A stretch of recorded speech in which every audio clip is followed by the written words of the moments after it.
Please, thank you. Be seated. What a great day to be with you in Alexandria for the 87th annual conference of the National Guard Association. I want to thank General Curtis for the introduction, but really I want to thank him for his leadership. He has been a tremendous leader, and it has served Louisiana so well for a long time. But I've seen it up close and in person over this last year, and he'll tell you at way too many Unified Command Group meetings. We spent way too much time together on UH-60 helicopters, touring homes and businesses that were damaged by tornadoes and floods and so forth. So General Curtis, I just want to thank you very much for your leadership. Thank all of you for your service to our state and to our country. And while I love all of you, y'all do know why the sky is blue, right? Thank you. For those of you who don't know, it's because God loves the infantry. Look, I want to thank you, and I know we have some spouses and family members here. I want to thank them too, because I am very familiar with how much family members sacrifice when soldiers and airmen deploy. Whether it's stateside, whether it's right here in Louisiana, you're off training somewhere, or you're deployed for a combat operation, I know that families sacrifice as well. So I want to thank them. And I know that many of you and your soldiers were called away unexpectedly and frequently over the last year to deal with disasters and other things that required your attention. Pulled away from your families, pulled away from your jobs, pulled away from college or whatever it is that you might have been doing. And I want you to know, as governor of our great state, I do sleep easier at night, knowing that you, the Louisiana Guardsmen, are properly trained and equipped and led to stand up at any moment to protect lives and property and ensure the continuity of operations. And as an American, I find comfort in the fact that you all are trained and equipped and led and ready to go out fully prepared for any combat operation or combat support operation. And I let everybody know that I happen to be privileged enough to be the Commander-in-Chief of the absolute best Guard unit in the entire country. That's what I tell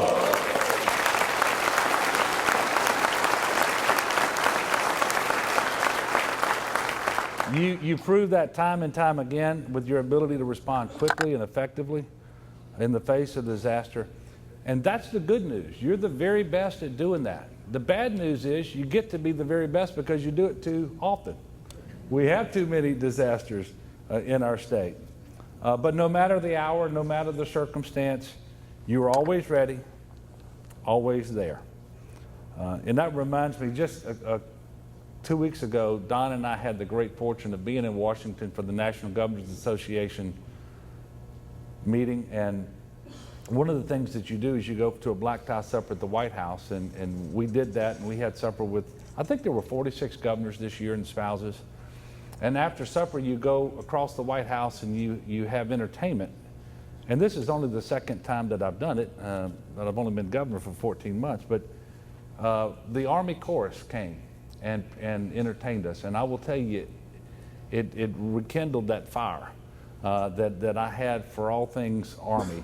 And they were excellent. And you know, thinking about always ready, always there, and then having them perform in the White House with the Commander-in-Chief there. It was a very, very special event for me and for Donna. Exactly a year ago, I don't know if you've thought about this, you were responding to the first of what would be 2 severe flood events in 2016. And those events combined resulted in 56 of our 64 parishes being declared a major federal disaster. Now, when is the last time that happened? 56 out of 64. And then in February, so just a month ago, we had a tornado hit New Orleans, the strongest tornado ever registered in New Orleans, and it hit a very vulnerable population area, densely populated area of New Orleans East, still trying to recover fully from Hurricane Katrina. 800 structures were damaged. 300 of them completely destroyed or severely damaged. But you all were there. And that made 57 out of 64 parishes in less than 12 months declared major federal disasters. And 85% of our state's population is in one of those 57 parishes. So that will tell you how significant your work has been and how important it's been for our state. And so I can't begin to tell you what your service means to me and to the citizens across the state of Louisiana. You know, it's your presence, your professionalism that inspires confidence and will actually produce calm where otherwise there would be tremendous anxiety. And I hope you are aware of that. And in terms of the amount of service that you provided, the numbers really do speak for themselves. During the March flood, General Curtis activated over 1,160 guardsmen, rescued 5,600 citizens, and 692 pets. And don't ever underestimate how important it is to get those pets, because if you don't get the pets, many times those people aren't coming out. So don't ever underestimate that. You distributed more than 13,000 MREs, which are much better today than they used to be, I want you to know. Distributed 220,000 bottles of water, and you issued more than 1.8 million sandbags. Now that was just March. Now the March event was historic, not quite unprecedented, but historic. And the probability of that rain event occurring in any one year was greater than one, I should say, I guess, less than 1 in 100. But then the August flood came. And many of the citizens across the state of Louisiana were just getting back into their homes or about to get back in their homes from the March flood when the August flood happened. And it was truly historic. We have never measured that much rain falling that fast in such a short period of time. And in fact, over 24 inches in less than 48 hours, 7 trillion gallons of rain fell in Louisiana. Now that's hard to imagine what 7 trillion gallons of rain look like. But just understand this, it takes the Mississippi River 18 days to discharge that much water into the Gulf of Mexico. So it's like having that garden hose soaking South Louisiana for 18 days, but that hose is the size of the Mississippi River. And in that flood, you deployed 3,885 soldiers and airmen. You rescued more than 20,000 citizens and 2,800 pets. You issued more than 345,000 MREs and distributed 851,000 bottles of water. You issued nearly 1 million sandbags. You performed all sorts of missions in those flood operations. Aviation missions, engineering missions. You worked in parish offices of emergency preparedness. You secured DSNAP locations. You secured shelters. Your presence at a shelter, when those people have nowhere else, these are people who don't have family members who can take care of them. They can't afford to go to a hotel or a motel. They don't have relatives out of state. These people are our most vulnerable populations, and they find themselves in shelters, and your presence there goes a long way to making them realize that they are going to be safe and well taken care of. Tragically, in August, and this is the saddest number of all, 13 people lost their lives because of the flood. But as I stand here today, I'm very grateful and I'm thankful to God, because I know that without your service, without you being there, we would have lost more, a lot more than 13 people. At times, your rescue missions were complicated and harrowing, and by rescuing people, you put yourselves in harm's way. But you performed brilliantly. And you did that even though many of you and your soldiers had your own homes flooded, and your own families had been evacuated from their homes to be placed with relatives or neighbors. but yet you're out there serving the state of Louisiana. A year ago yesterday, a crew of National Guard officers and soldiers were conducting helicopter rescue operations near Winfield, Louisiana. One of many, but rescued 6 people. The task required extreme precision in order to lift the individuals to safety without hitting the surrounding trees or power lines. I hope you've all had an opportunity to view the footage of that rescue. I know that it was shown across the country, but truly inspirational work. And then in August, the very same aviation unit, once again hovering over flooded waters, when they spotted an elderly woman in a boat. Her walker was in the boat. Her daughter was in the boat. 2 of her grandchildren were there. They needed to be rescued, but that unit couldn't rescue them from the air. So they found a small patch of ground between 2 homes and sat down. And Staff Sergeant Chad McCann, who was also part of the Winfield rescue, described when he got to the boat how one of the toddlers, around 2 years old, were patting him on the head as he was carrying that child to safety.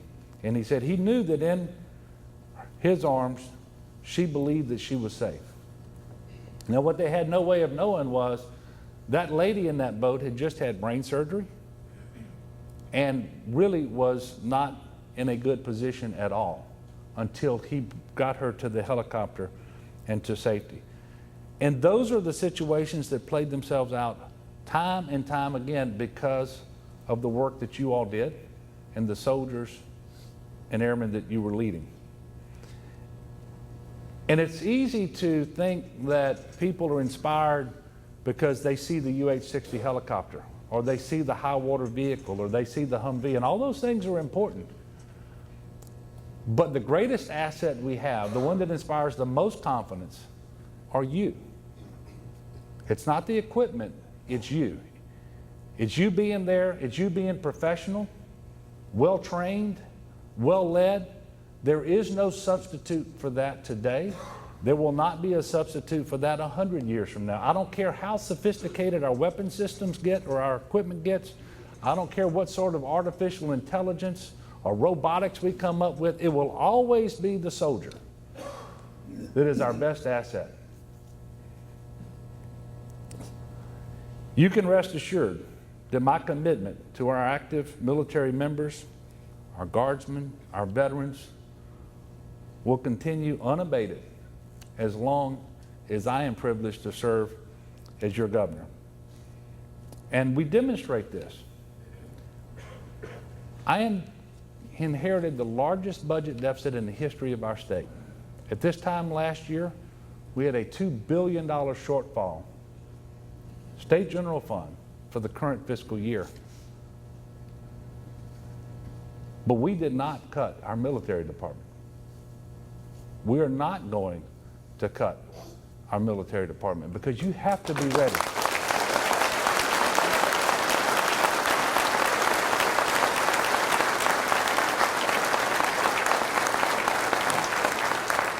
I also believe in living up to our commitments to our veterans, and so we've strengthened the Department of Veterans Affairs as well.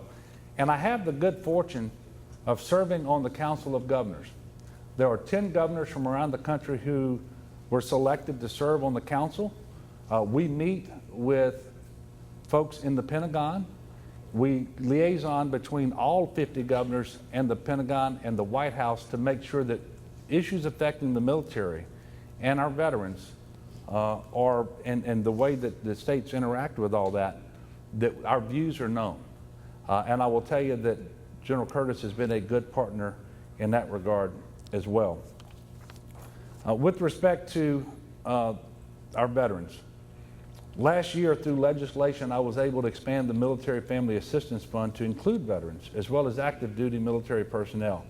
And for the first time, we didn't know that we were going to need to do this, but for the first time we were able to help more than 1,000 veterans and their families with financial assistance of more than $385,000, including flood relief, with respect to helping more than 171,000 veterans directly affected by the August flood. We also passed legislation allowing the Secretary of Veterans Affairs to negotiate, or in some cases waive, the plot fees so that a spouse can be interred with their veteran at our veteran cemeteries. I didn't realize it, but the cost associated with being buried at a veteran cemetery sometimes prevented that from happening. Beyond that, we now have staffed every parish veterans benefit office so that all 336,000 veterans who live in Louisiana, none of them have to travel outside of their parish to file for VA benefits or to pursue an appeal of a denial. And we've cleaned up and addressed all the audit issues. In all 5 of our veterans' homes in Louisiana, we're 785 veterans or residents and are now receiving the top quality services that they deserve. And it's important that we all continue to support Louisiana's incredible military, whether it's active duty installations here at Barksdale. You know, we have a 4-star nuclear command in Louisiana at Barksdale Air Force Base. I'm so proud of that. We have an interstate that runs right there by Barksdale, and you can't even get off the interstate and go onto the post. We're going to fix that. We're going to fix that up there. We're going to make sure that Fort Polk has what it needs to be successful. The only military installation in the continental United States that's actually growing in size because the people in the community support Fort Polk. You know, in terms of patriotism, and all states are patriotic, but I just like our state a little bit better. In terms of the number of active duty soldiers, sailors, Marines, airmen, in terms of the number of veterans we have in Louisiana, if you look at it on a per capita basis, we're the best. From that measure, we are the most patriotic, the most ready to serve our country. And it's one of the reasons why when people say that I'm the 56th governor of the great state of Louisiana, I agree, because you make our state great. And I want to thank you for that. And like you, I suspect, the best people that I have met over the course of my life, the closest friends that I have today are people that I met while I was on active duty, people that I met at West Point. We remain extremely close. Spouses and family members that you meet through the military. And so make sure that you treasure the opportunity that you have to get to know the best people on the face of the planet. They're in this room. So take the opportunity, make sure you know them. And too often, people who are on active duty, people in the National Guard, veterans, we forget to thank one another for service to our country and to our state. Try not to do that. And so I don't want to miss the opportunity today, from the very bottom of my heart, thank you for your service. It makes a difference every single day. And I'm so proud to be the Commander-in-Chief. And I thank you for giving me the opportunity to speak to you. I look forward to working with you for many years to come. But if it's all the same to you, let's not have quite as many disasters in 2017.